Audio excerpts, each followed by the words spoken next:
So on this video, I'm going to talk through running tips for beginners. So the first one is footwear. There's lots of different footwear options available. I'm talking running shoes. So you need to make sure you have a proper pair of running shoes. If you check out sportshoes.com, they've got lots of different shoes available on there, with all the different brands you can possibly think of. And the same thing goes for socks. You need to have a pair of running socks. The second thing is hydration. It's something you might not even think about if you're not a runner or haven't been for a run before, but making sure you're well hydrated is so important.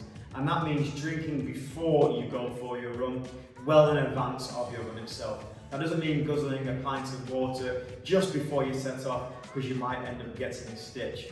Hydration is important throughout the whole day. Food, not as important, as you'd be surprised. For doing your first run, it's good to have food and energy in your body, but generally your body has enough stores to be able to make you last if you're just going for a short run. The next thing I recommend, the next tip for beginners, is the distance. You've got to start small. You can't go off and do your first ever run over the half marathon distance or a marathon. You're going to get yourself really sore and get yourself injured. The best thing to do is start off small. Start off with a 1 mile, 2 mile, 3 mile, 1k, 2k, 3k run. Measure that on your watch, on your phone, in your car, and make sure you start off nice and small. The fourth thing is terrain. You've got to make sure you pick the correct terrain. And for most people, the simplest thing would be to get out on the road. Making sure you get out on a nice flat surface near your house that you can get back to your house pretty quickly if something goes wrong.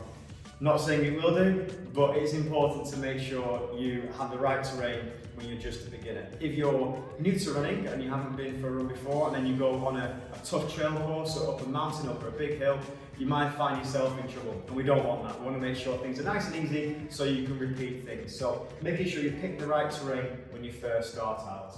The final thing is speed and pace.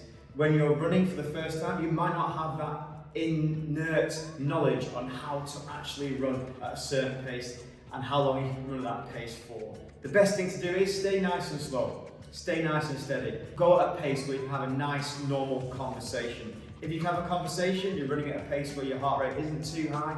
If you start to get to the point where you can't actually talk when you're running, the talk test, they call it a new levels coaching. If you're not passing the talk test, you're running too hard, and therefore you're going to get tired and then eventually not be able to run the distance you want to do. So there are 5 really short tips on running for beginners. My name is Matt Woody Wood. You can find me on all the different channels, and Run Through is at runthrough.com.